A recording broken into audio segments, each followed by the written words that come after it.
평안하십니까? 새롭게 하소서의 최일도입니다. 안녕하세요. 전혜진입니다. 세월이 많이 변하고 또 이렇게 시대 풍조가 달라지면서 제일 먼저 변한 게 결혼 풍속인 것 같아요. 네. 제가 결혼할 때만 해도 보통 남자는 25을 넘기지 않았거든요. 네. 제가 25에 결혼했어요. 그런데 요즘 25은 애입니다. 참 요즘 그 알파걸 또는 뭐 골드미스 이런 단어가 그 전혀 생소하게 여겨지지 않을 만큼 우리 네. 주변에 아주 자연스러운 일이 되는데요. 사실 그런 것 같습니다. 언제 하느냐, 뭐 일찍 하느냐, 늦게 하느냐 하나 중요하지 않고 네. 누구하고 하느냐 이게 정말 중요한 거 아니겠습니까? 맞습니다. 누구하고 하느냐에 따라서 인생이 180도 달라지게 되는 것 같은데요. 네. 그만큼 남녀가 만난다는 게 참 어려운 것 같습니다. 네. 실제로 저도 결혼 시기가 늦었고요. 그래요. 또 제 주변에 뭐 교회나 지인들도 아주 결혼 시기가 늦는 사람들이 참 많은데요. 하나님이 짝지어진 반쪽을 찾는 사람들에게 희소식인 수호천사가 계십니다. 기도하는 마음으로 사랑의 메신저가 되시는 오늘의 주인공 먼저 만나보시죠.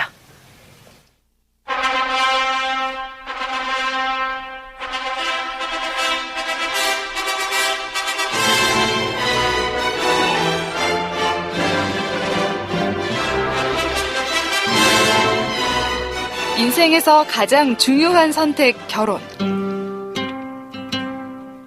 지난해 우리나라에선 33만여 커플이 결혼한 반면 불행하게도 그 3분의 1이 넘는 11만 5천여 쌍이 이혼에 이르며 많은 가정들이 깨어지는 아픔을 겪었다.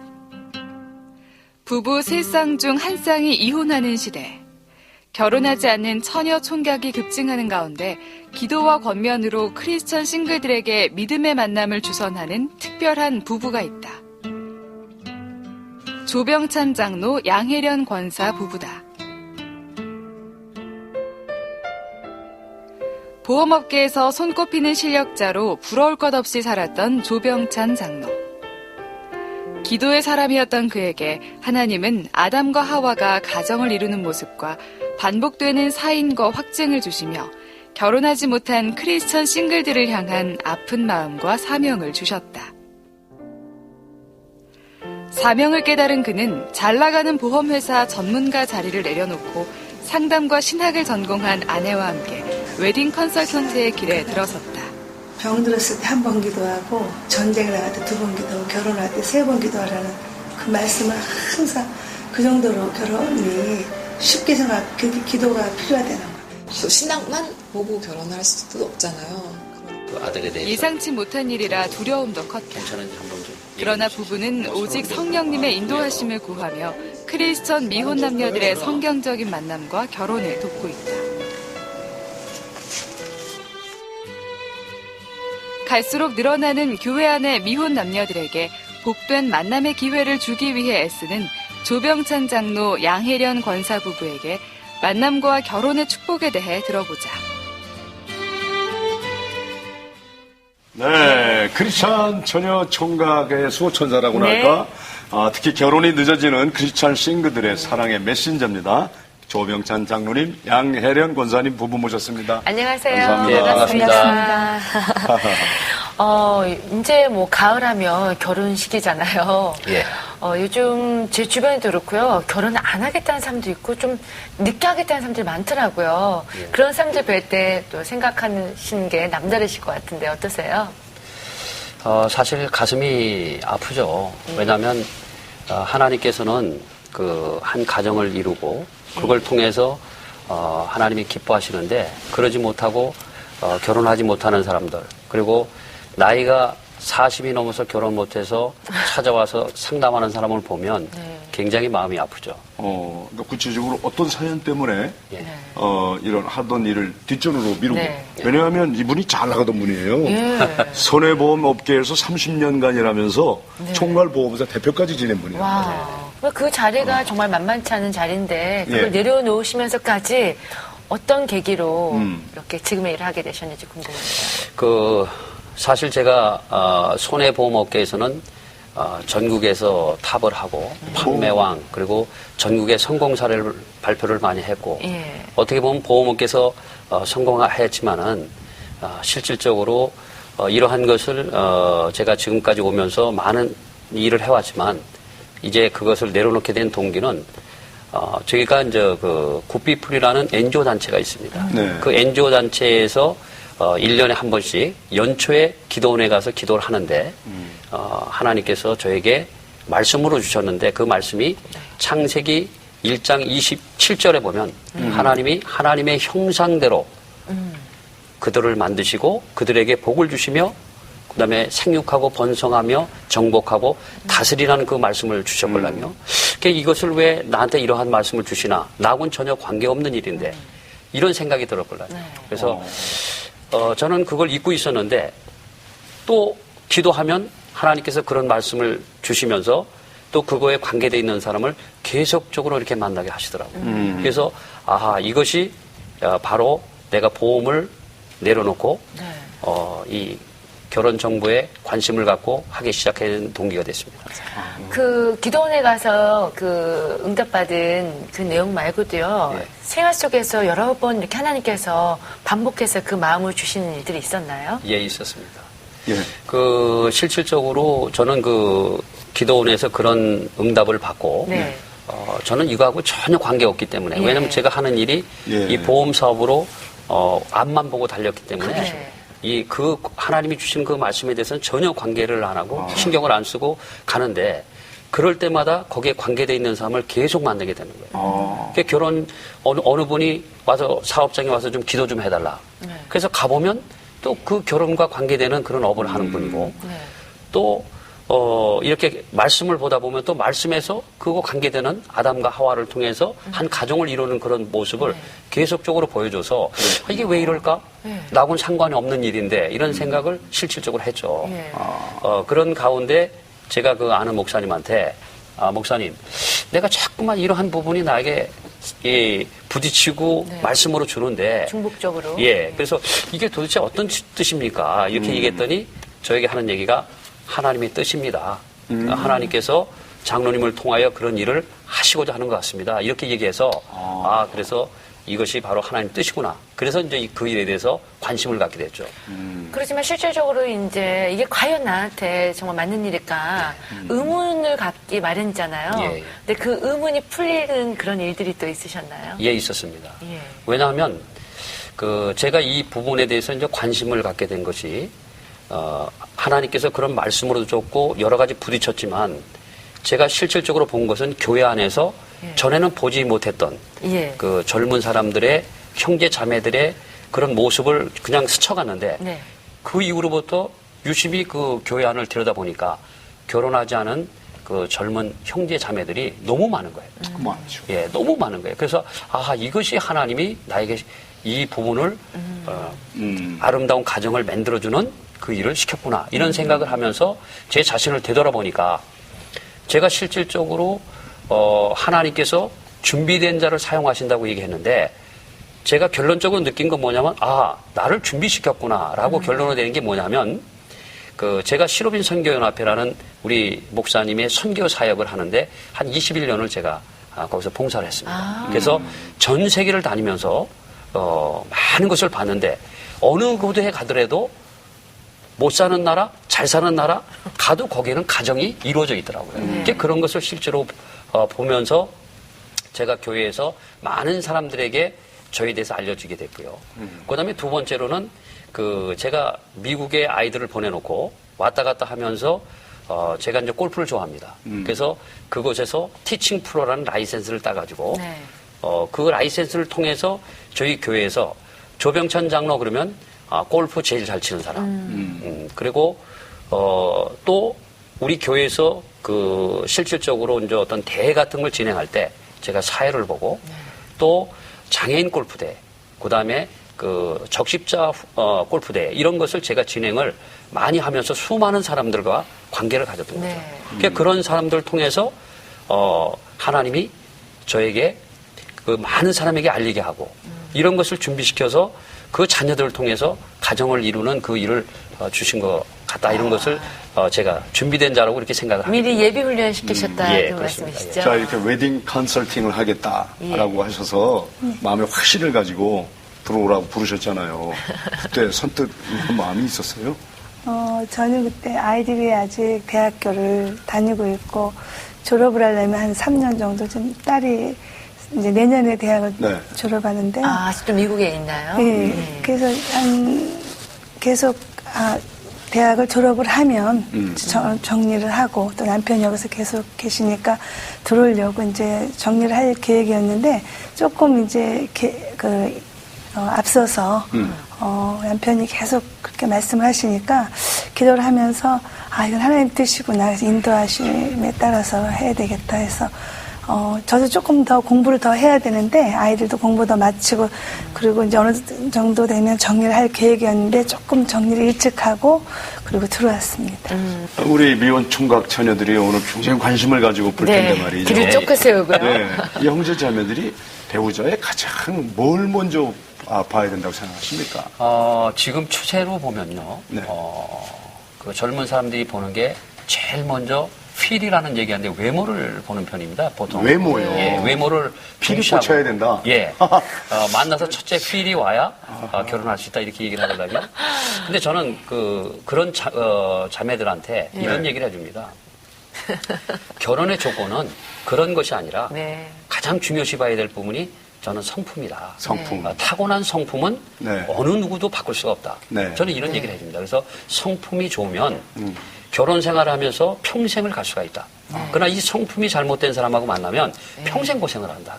그래서 저는 첫 번째로 성품이라는 얘기를 우리 그 젊은 사람들한테 얘기를 해줍니다. 그다음에 두 번째로 얘기해 주는 게 뭐냐면 신앙을 얘기해 줍니다. 왜냐하면 이 성품은 신앙으로 바꿀 수 없지만 이 성품과 신앙이 같이 가면 그 가정은 또 행복하게 갈 수가 있거든요. 그래서 성품 다음에 이제 신앙을 얘기해 준 다음에 그 다음에 얘기해 주는 게 스펙. 그 사람이 능력이 얼마나 되느냐, 네. 어느 학교를 나왔냐, 어느 가문이냐 이런 부분을 보게끔 얘기합니다. 그리고 맨 마지막에 보는 부분이 외모를 얘기합니다. 그 외모 중요하지 않다.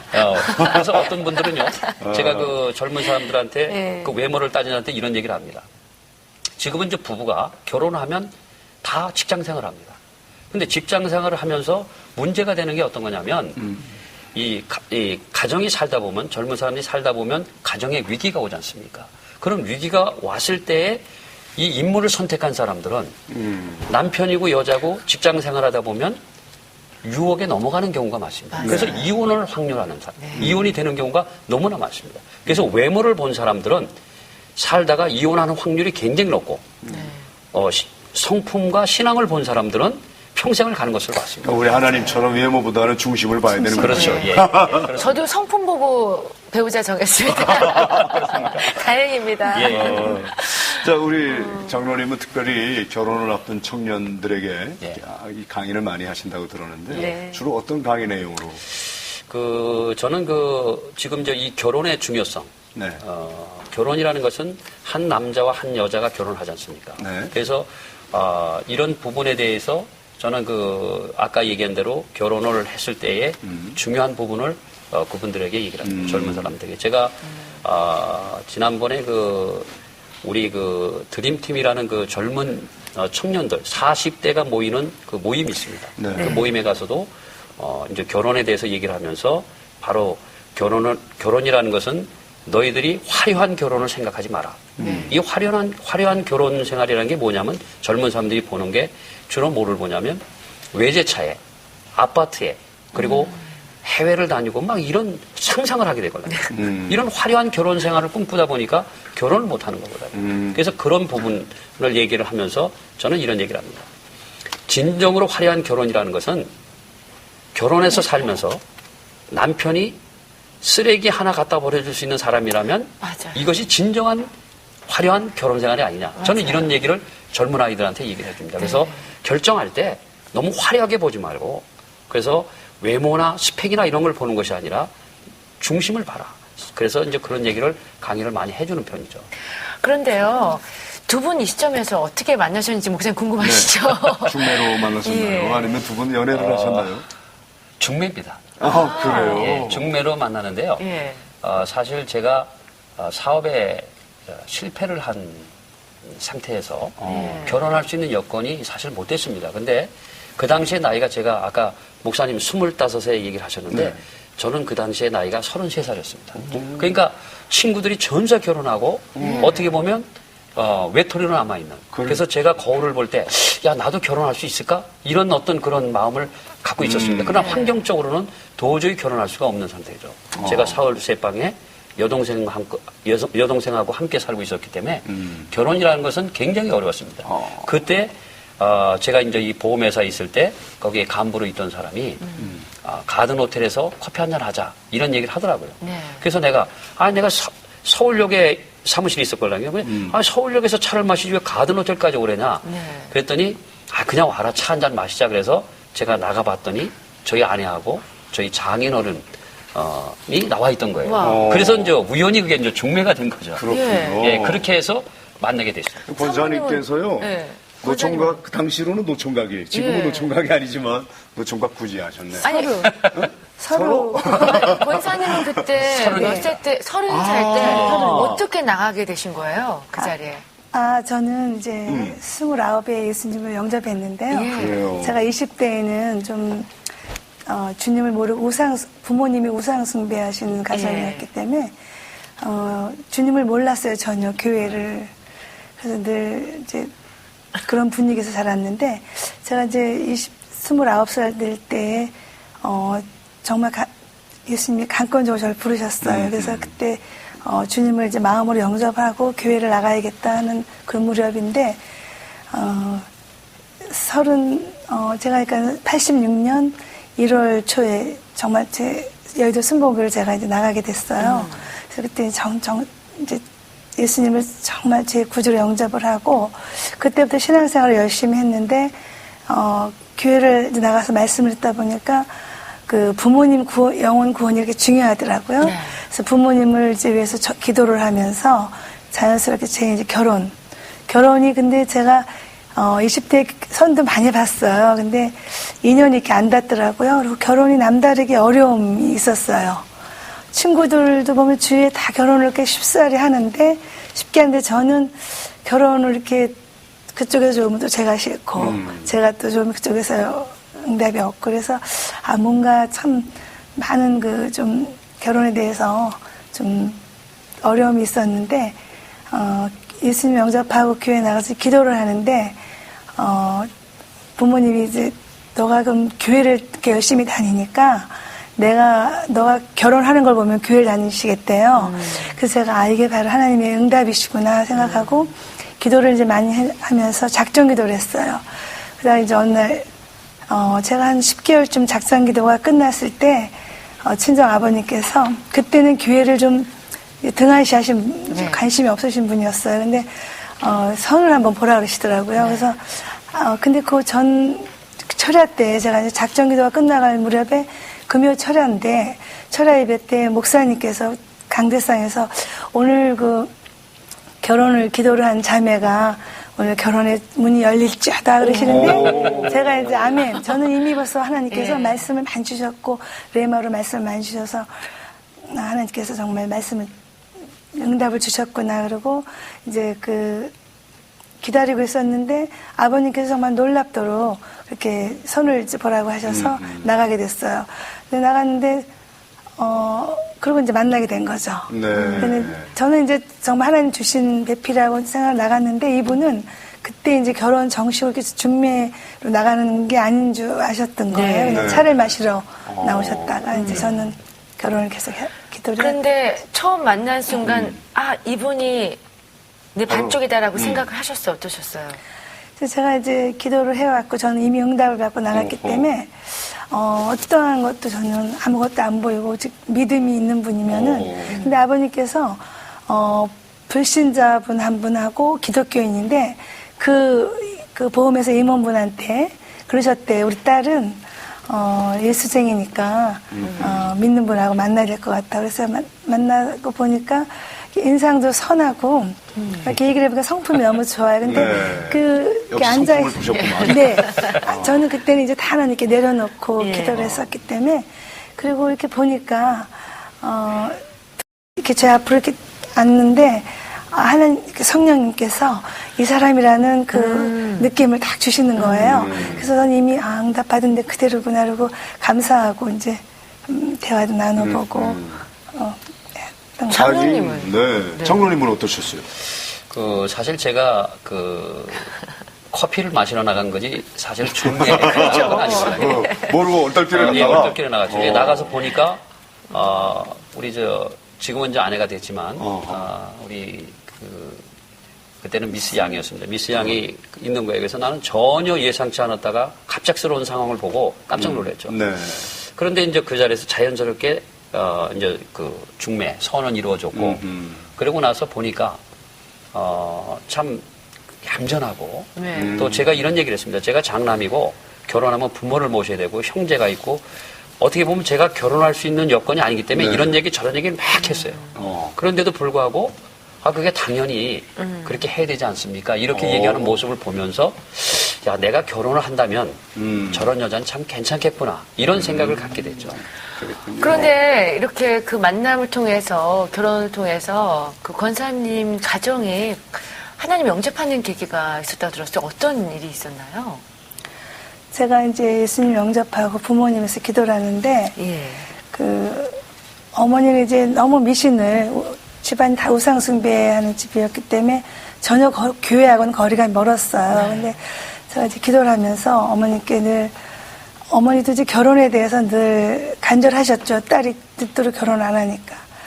그래서 이제 너가 결혼하는 거 보면은 내가 예수를 믿겠다고 해서 저는 그걸로 늘 기도를 했어요. 근데 어느 날 기도원을 이렇게 갔는데 어머니하고 정말 그 핍박과 그 어려움은 무척 많았어요. 근데 제가 그거를 견뎌냈다는 거는 전적인 하나님의 도우심, 성령님의 도우심이 아니면 나약한 제가 혼자 정말 예수님 먼저 영접하고 부모님에서 기도하고 그 핍박을 이겨낸다는 게 보통 일이 아니었어요. 네. 그래서 또 한 번은 이제 가끔 그냥 그만둘까 교회를 너무 부모님이 너무 그 우상숭배하던 그 집안의 그런 마귀가 너무 역사를 하는 거예요. 그래서 몇 번 쓰러질 뻔했는데 그래도 또 이겨내고 또 교회를 가서 기도하고 그다음에 성령님이 끝까지 도와주시고 정말 하나님의 큰 은혜시죠. 그래서 기도원을 갔는데 어머니가 이제 환상을 보신 거예요. 그래서 그때 이제 정말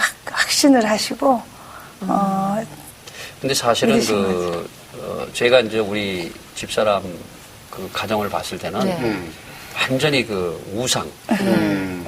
우리 그 장모님이 그 신까지 받은 그런 분이었습니다. 그래서 제가 듣는 얘기로는 그 당시에 그 집사람이 교회 나간다고 칼까지 들여다 대면서 뭐 이렇게 교회를 못 가게 하고 그런 핍박을 엄청나게 받았습니다. 부적도 근데 집에 막 붙이시고. 예, 그렇습니다. 예. 그러다가 이제 저하고 만나면서 가정을 이루면서 제가 아까 그 결혼을 할 때 어려움이 있었을 때 제가 처갓집에 3년 동안 제가 들어가서 살면서 그 가정을 봤는데 가정이 너무나도 우상이 심하더라고요. 네. 근데 저하고 집사람하고 결혼하면서 그 가정이 점차적으로 장인이 구원을 받게 됐고 어머니가 구원을 받게 됐고 거기에 동생이 있는데 정말 동생도 세상적으로 정말 험하게 살던 친구예요. 근데 이 친구도 구원을 받아서 지금은 목사가 돼서 지금은 복음을 전하고 있습니다. 좀 궁금한 게 있는데요. 이제 장로님하고 두 분 33, 30에 만났잖아요. 예, 예. 결혼은 언제 한 거예요? 그러면 두 분이 만난 후 제가 이제 만나서 3번을 만나고 네. 세 번을 예, 3번을 만나서 결혼을 결정한 거예요. 세 번 예, 만에. 3번 단세 만나고 번 만에. 결정을 하고 바로 결혼을 했습니다. 바로가 언제 후예요? 그게 한 2, 3개월밖에 안 됐어요. 아니 그러니까 9월 말쯤 됐거든요. 네. 9월에 만나서 11월 22일 날. 근데 야. 사실 빨랐죠. 전격적인 결혼. 사실 장로님께서는 그 상황 당시에 그 결혼할 수 있는 형편이 안 되셨잖아요. 예. 근데 딸 가진 부모님 입장에서는 그런 가정에 딸을 준다는 게 선뜻 내키지 않으셨을 것 같은데. 아니 기도원을 이제 어머니하고 갔는데 예, 예. 그 어머니가 무척 핍박을 하셨잖아요. 네. 근데 의심이 너무 많으신 거예요. 네. 보지 않고는 절대 안 믿으시는 분인데 기도원에 이제 가서 기도를 하는 중에 갑자기 저를 탁 무릎을 치면서 네. 정말 하나님이 계시다고 네. 저 앞 성전 앞에 예수님이 서서 쳐다보고 계신다고 네. 그러시면서 환상을 보신 거예요. 근데 보니까 신랑감이라 그러시더라고요. 네. 그래서 저는 벌써 이미 하나님이 이제 어머니에게 보여주시는구나. 그리고 너무 기뻤던 거예요. 그래서 참 엄마 하나님 정말 계시다고. 그랬더니 엄마도 막 너무너무 좋아하시는 거예요. 그리고 정말 하나님 계시다는 그 자리에서 확신을 하시고 내려오셨는데도 또 며칠 있다가 또 눈앞에 이제 보이는 게 효과가 없으니까 또 떨어지죠. 예, 저는 이미 믿고 감사의 기도를 계속하고 있었거든요. 네. 그러다가 이제 하나님 정말 그 며칠 후에 얼마 있다가 하나님께서 이렇게 아버님을 통해서 그 아버님도 그때 당시에는 믿음이 없으셨고 네, 놀랍게도 다른 분을 통하지 않고 하나님께서 그 섭리가 계셨던 거예요. 네. 아버님을 통해서 지금 그 보험회사 임원분하고 이렇게 만나셔서 이 장로님을 저를 이제 만나게 하셨던 거죠. 네. 그러니까 그 모든 것이 하나님의 계획과 섭리였어요. 근데 그 장로님을 딱 보시고 어머님은 뭐라 그러셨어요? 그래서 제가 이제 저희 집에 오셨는데 두 번 만나고 인사를 왔는데 저는 이제 너무 그 영적으로 엄마가 정말 그 환상을 보셨으니까 정말 똑같은가 이렇게 들어오는데 현관 앞에서 이렇게 인사를 하는데 제가 물어봤죠. 엄마 나중에 이제 조용히 엄마 그 환상에서 본 사람 만나 했더니 그 왜 탤런트 한인수 장로님 계시죠? 네네. 그 장로님하고 인상이 조금 비슷한데 예. 그분 이렇게 비슷하다 그러시더니 정말 너무 흡사하고 그 사람이라고 다 그러시는 거예요. 네. 그래서 저는 하나님이 한 번 그 응답하신 거는 정말 지금도 마찬가지지만 너무나 놀라운 정말 하나님이 물론 사람을 통해 중매하셨지만 하나님의 그 응답 그리고 기도는 정말 중요하다는 걸 다시 자, 그럼 평생 두 분은 그렇게 기도하시고 성품 보고 결혼을 했는데 물질적 기반은 없었잖아요. 예. 처음에 무모하리만큼. 예. 네. 근데 이렇게 이제 우리 컨설팅 사업도 네. 사실 무모하리만큼 기반이 안 된 상태에서 지금 시도한 거 아닙니까? 그렇죠. 예. 참 그런 거 보면 참 믿음이 참 좋습니다. 본격적으로 그러면 컨설팅 사업을 어떻게 하게 어떻게 하기 되셨어요? 시작한 거예요? 아까 제가 얘기한 대로 이제 네. 그 응답을 받고요. 네. 그다음에 제가 이제 그 여의도에 그 보험 사무실이 있었습니다. 그 오피스텔에 아. 네, 그거를 사무실을 옮기고 바로 그 자리에다가 이제 결혼 정보 회사를 차리게 됐죠. 근데 처음에 이 차리는 과정도 어떻게 하는지를 제가 전혀 몰라서 제가 이제 그 세무서에 물어보고 네. 세무서에 가서 등록증을 냈더니 허가상이라고 해서 또 구청에서 내고 이렇게 하면서까지 제가 그 결혼정보회사를 차려놓고 그래도 제가 실질적으로 너무 경험이 없기 때문에 그냥 방치 상태로 한 1년을 갔습니다. 1년을 쭉 가다가 계속적으로 1년을 가는데 하나님이 이 부분에 대해서 왜 내가 너에게 이러한 부분을 주는데도 불구하고 그냥 있느냐라는 마음을 계속적으로 주셔서 자 그러면 본격적으로 이걸 하긴 해야 되는데 어떻게 해야 될 것이냐. 그래서 제일 첫 번째 생각한 게 미국에서 있는 아내를 일단 데려 들어와야 되겠다. 그래서 이제 신학을 마친 아내가 암캐도 이걸 하다 보면 상담도 해줘야 되고 또 말씀으로 또 그 사람들한테 이제 이렇게 전해줘야 되고 이런 부분이 있어서 아내를 들어오게 했죠. 그러니까 들어와서 우리 저 시작했죠. 권사님은 신학 졸업을 한 전도사 겸 견사네요. 네. 그래서 돕는 배필이다 보니까 제가 이제 그러셨군요. 도와야 될 것 같아서 들어왔습니다. 근데 그때 많은 오해도 있었을 것 같아요. 뭐 이렇게 돈 벌려고. 그러니까 이런 세상적인 일을 하시나? 뭐 관점으로. 이런 얘기도 들었을 거 아니에요. 예. 하나님 주신 사명 때문에 좀 사명으로 하고 있는 걸 예. 그런 오해가 있었을 때 마음은 어땠어요? 그래서 그 부분 때문에 저희가 고민을 한 부분입니다. 네. 그러면 내가 이런 것을 어떤 방법으로 해야 우리 교회 안에 결혼하지 못한 사람들을 결혼시킬 수 있을까. 그래서 금액 책정하는 거라든지 이런 모든 것을 굉장히 신경을 써서 정하게 됐고요. 사실 제가 이거 말고 보험을 했을 때도 교회에서는 뭐 내가 돈을 벌어서 뭐 미국에 집을 샀니 이런 얘기도 많이 제가 들었거든요. 그래서 특히 이 결혼 정보는 하나님이 저에게 시켰는데 그런 오해를 들어서는 안 되지 않느냐 이런 생각을 갖고 최선을 다해서 하고 있는데도 불구하고 사람들은 그런 얘기를 합니다. 그러나 저는 거기에 전혀 동의하지 않습니다. 왜냐하면 하나님이 저에게 시켰고 또 이것은 반드시 내가 해야 될 일이기 때문에 그런 거와 관계없이 저는 그냥 밀고 나갑니다. 두 분에게 있어서 이게 사업이 아니라 사역이네요. 그렇죠. 예, 그만큼 비전과 또 계획을 갖고 계실 것 같은데요. 예. 어떤 비전으로? 저는 지금 저희 회사가 목표를 갖고 있는 것은 우선적으로 한 10,000명 이상의 회원을 좀 확보해야 되겠다. 지금은 우선- 현재 회원 수 어떻게 되세요? 회원 수는 지금 한 450명 정도 지금 등록이 돼 있습니다. 그래서 그 많은 회원들을 지금 마야만이 쉽게 그 사람들이 가정을 만들어줄 수 있기 때문에 이 부분을 한 10,000명까지 회원을 좀 마야 되겠다 이런 생각을 가지고 있고요. 그다음에 두 번째로는 그 저에게 실질적으로 이제 이 결혼이라는 것을 해보니까요. 그냥 되는 것이 아니라 하나님께서 함께 하셔야만 이게 잘 이루어지더라고요. 그래서 중보기도팀을 저희가 만들어서 그 중보기도 하는 사람도 한 10,000명 이상은 돼야 되겠다. 네. 이런 걸 갖고 지금 중보기도 하는 분들을 명단을 제가 적고 있습니다. 또 궁금한 게요. 네.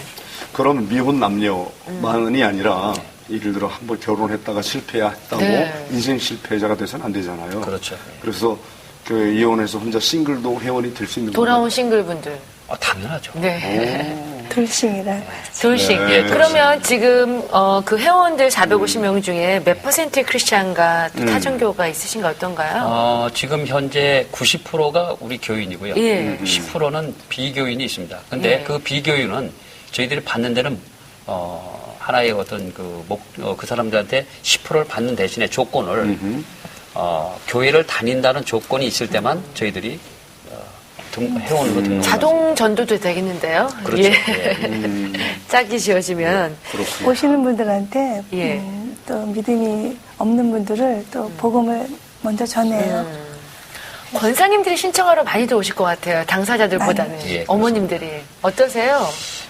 지금 현재 그 권사님들이 예. 대부분의 이 젊은 사람들이 와서 등록을 해야 예. 저희들이 일하기가 굉장히 편하거든요. 그렇죠. 얼굴을 직접 보고. 직접 보고 예. 그 사람들이 원하는 사람이 어떤 사람인가 이런 걸 해야 되는데 젊은 사람들이 이런 것을 오기를 꺼려하고 있거든요. 그래서 부모님들이 오시는데 대부분의 권사님들 또 장로님들이 찾아오죠. 이렇게 찾아와서 그 내용을 들어보면 굉장히 안타깝습니다. 그래서 와서 아들, 딸을 놓고 눈물을 흘리신 분도 있고요. 그럼 그런 분들을 위해서 기도해 주시고 힘을 주고 함께 기도하고 이런 경우가 많이 있습니다. 지금까지 이루어진 커플은 어떻게 되나요? 저희들이 한 15쌍 정도 됐는데요. 네. 앞으로 예비 신랑 신부가 말까지 한 20쌍 정도 또 탄생하지 않을까 이렇게 생각하고 있습니다. 예, 그 친자녀들 같겠습니다. 네. 아들, 딸 같은. 아들, 딸 같고. 예. 아들, 딸. 그러니까 저희는 회원으로 등록하면 무조건 되고 그 아이들은 우리 형제 자매들은 저희 자식처럼 생각합니다. 그리고 같은 패밀리로 생각하고 그분들에게 매칭을 시켜주고 있죠. 우리 권사님께서 그 아들, 딸 같은 아직 이렇게 결혼하지 않은 사람들에게 스펙이나 조건보다도 성품이나 신앙이 더 귀한 이유, 그걸 먼저 봐야 되는 이유를 한번 우리 권사님도 한번 얘기를 해주세요. 네.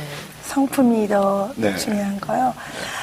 제 예를 보면은 물론 남편이 인상도 좋았고 스펙이 나쁘지 않았지만 저는 그 당시 결혼할 때 다 내려놓고 또 아무것도 안 보였어요. 그냥 정말 좋은 분을 그런데 하나님 만나게 요즘 자매들이 주셨구나. 기도하고 응답해서 주여 이분입니다 하고 이러는 자매가 별로 없잖아요. 모든 그 조건이 그러니까는 한 60%만 60%? 다 100%는 사실 누구나 다 퍼펙트하지 않거든요. 네.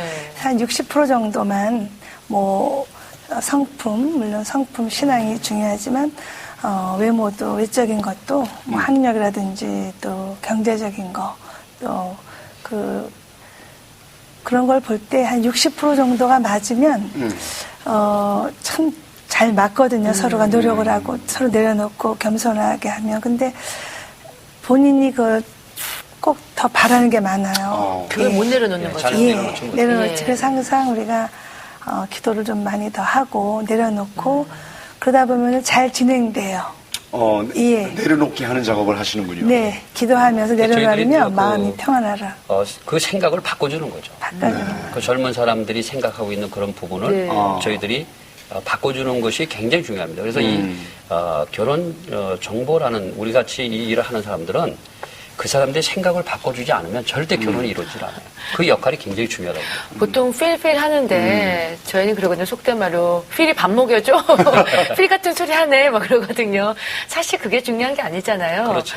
그러면 우리 그레이스 웨딩은 일반 그 결혼업체하고 차별점이 있을 것 같아요. 예. 어떻게 구별되게 이어가시는지. 예, 저희는 아까 제가 얘기했습니다마는, 제일 먼저 보는 것이 이제 성품을 이제 보는 부분을 얘기하고요. 네. 그 다음에 이제 신앙이라든지 이런 부분을, 해서 우리가 이제 하고 있고, 그 다음에 두 번째로는 저희 회사에서는 한 번 결혼하면 다른 데는 보통 매칭을 한 5번 정도로 해서 끝나는 경우가 많거든요. 근데 저희들은 한 번 오면은 평생 가정을 만드는 사역이기 때문에 끝까지 AS를. 예, 끝까지 했습니다. 그리고 결혼을 했다 하더라도 예. 거기서 멈추는 것이 아니라 결혼한 후에도 가정을 지켜주는 그 세미나를 1년에 한 번씩 열어서 가정을 지켜주는 일에 저희들이 최선을 다하자 이런 것을 생각하고 있습니다. 네, 또 장로님은 새벽 기도의 사람이라고 들었어요. 그러니까 성령께서 개입하시고 이 성령께서 하나 되게 하시고 성령이 매는 줄로 하나 이렇게 연합하게 하는 그런데 더 힘을 쓰시는 거 아니겠습니까? 예, 결국 그렇습니다. 예. 기도의 사람으로 만들고 그런데 그 성령님의 일하심을 언제 강하게 느끼시게 됩니까?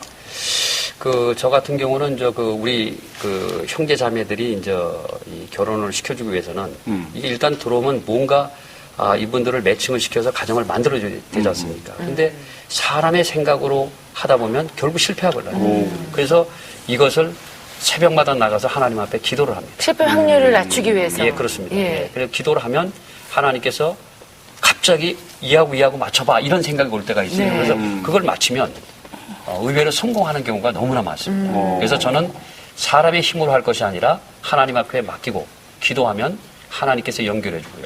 그래서 아까 제가 얘기한 대로 우리 회사에서 다른 데하고 틀린 점이 뭐냐면 중보기도팀이 있다는 겁니다. 그래서 한 1000여 명 되는 중보기도팀이 끝까지 저희들을 위해서 기도해 주기 때문에 그 기도의 힘에 의해서 가정들이 이게 아름답게 탄생되는 것 같습니다.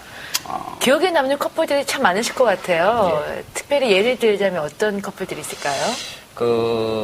저희 40대 어떻게 보면 예. 40대는 결혼하기가 상당히 어렵습니다. 근데 40대의 문제가 뭐냐면 자기들의 생각을 완전히 내려놓으면 쉬운데 자기들이 생각하는 부분을 다 가져가면서 결혼을 하려고 하니까 어렵거든요. 눈높이가 높은 거죠. 예, 높습니다. 그런데 한 커플 중에 하나가 총각이고요, 한 사람은. 그리고 한 분은 돌싱입니다. 어떻게 보면 여건적으로 보면 결혼하기가 어렵죠. 그 사람들은 일반적인 미팅이나 누가 소개해서 만나는 상태에서는 도저히 이루어질 수 없는 가정인데 저희들을 통해서 그 가정이 탄생되게 된 이유 중에 하나가 뭐냐면 저희가 예를 들어서 남자가 총각이고 여자가 돌싱인데 이 남자한테 그 여자에 대한 모든 좋은 점을 설명해 줍니다. 비록 돌싱이지만 이 사람이 가지고 있는 너무너무 좋은 점이 많다. 이것을 상대방한테 얘기해 주면 그걸 들어요. 그리고 한번 네가 기도해보고 한번 만나봐라 라고 했을 때 만나서 좋으니까 그래서 결혼이 이루어지는 그런 사람도 있습니다. 그래서 그분이 주변에서 자꾸만 소개를 해주니까 아주 선언을 했답니다. 제가 엊그제 통화를 했는데 이제는 나한테 소개하지 마라. 난 이미 여자가 결정됐다. 이렇게 해서 요번에 이제 아마 날짜가 정해지는 거로 지금 알고 있습니다. 그런 경우가 있습니다. 그 여자가 돌싱만 아니라 이렇게 한참 연상도 요즘 잘 이루어진다고. 예, 그렇습니다. 예. 그러니까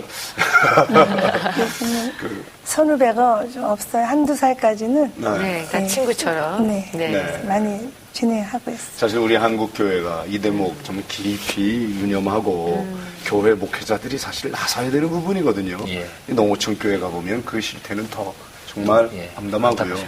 아예 결혼할 엄두를 못 내서 예.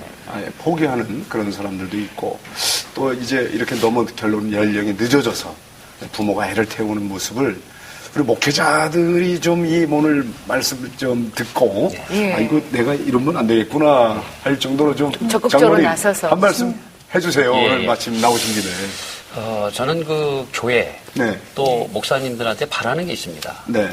사실 우리 교회가 이 결혼에 대해서 너무 방치하고 있습니다, 사실. 지금 무슬림이라는 그 종교는요. 네. 그 무슬림을 한국에 시키겠다라는 생각을 가지고 결혼하면 아이들을 8명씩을 낳습니다. 그리고 일부 다처제기 때문에 많은 아이들을 이렇게 낳아서 무슬림화 시키고 있는 그런 실정이거든요. 그렇죠. 숫자적으로. 그런데 우리 교회는 어떻게 하고 있냐 이거죠. 교회는 교회 안에 엄청나게 많은 형제 자매들, 나이 많은 사람들이 그렇게 많음에도 불구하고 그냥 방치시켜 놓고 있거든요. 관심이 없다는 얘기죠. 물론 관심이 있는 등 교회도 있지만 너무 그 부분에 대해서 안 하고 있습니다. 그리고 아까 제가 얘기했습니다마는 시에서 구청에서까지 예산을 들여서 짝짓기를 하고 거기에다가 아이들을 낳는 이런 정책을 하고 있는데 우리 교회에서는 정작 그 부분을 관심을 안 두고 있거든요. 그래서 교회에서 저는 예산을 다른 데 예산보다 이 젊은 형제 자매들을 위해서 예산을 좀 책정을 해서라도 네. 결혼을 시키는 그런 일을 작업을 했으면 좋겠다. 한 부서를 좀 만들어 주시는 것도 좋을 것 같아요. 네. 사실 교회에서 자매들은 많은데요. 그렇죠. 형제들이 좀 귀한 편이에요. 귀한 게 아니라 정말 절대수 모자랍니다. 네. 보기가 안타까울 정도로. 네. 예. 자, 그러면 결국 웨딩 컨설팅이 이제 중매를 잘 하는 거 아니에요? 이제 기도하는 짝을 만나게 하는 건데, 그럼 연애 결혼에 대해서는 어떤 생각을 갖고 계세요? 저는 그 연애 결혼은, 네. 젊었을 때 대부분 연애 결혼을 하지 않습니까? 네. 그리고 나이가 먹으면 연애라는 게 힘듭니다. 근데 이 연애 결혼을 했다 하더라도 실질적으로 실패하는 경우가 많습니다. 왜 그러냐면, 그냥 아까 얘기한 대로 연애라는 것은 대부분 보면 이걸 통해서 대부분 만나서 예. 교제하고 결혼하지 않습니까? 외모 지상주의 스펙 그렇죠. 중심. 예. 근데 그러다 보니까 결국은 나중에 살다 보면 실망해요. 문제가 되는 거죠. 예. 왜? 그 사람에 대한 정확한 정보를 모르고 결혼했기 때문에.